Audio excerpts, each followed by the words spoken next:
მე ვწუხარ, რომ არ აღმოაჩნდათ საკმარისი გამბედაობა პოლიტიკური სიმწიფე უმრავლესობის წარმომადგენლებს, პარლამენტის თავმჯდომარეს და რა თქმა უნდა პირველ რიგში პირადად პრემიერ-მინისტრ ივანიშვილს, რომ ერთმნიშვნელოვნად დაეგმოთ ძალადობის ეს ფაქტი და ერთმნიშვნელოვნად დაეგმოთ პარლამენტის წევრებზე ფიზიკური ძალადობა.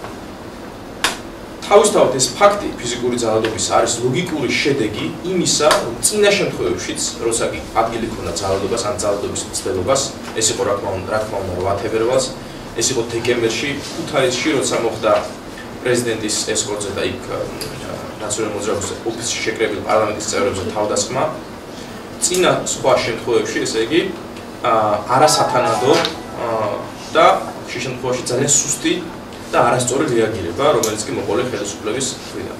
ყოველი ასეთი შემთხვევა, როცა არ ხდება ძალადობის ერთმნიშვნელოვანი დაგმობა, წარმოადგენს მომავალში ძალადობის წახალისებას. ეს არის უბრალოდ ორჯერული ოთხი.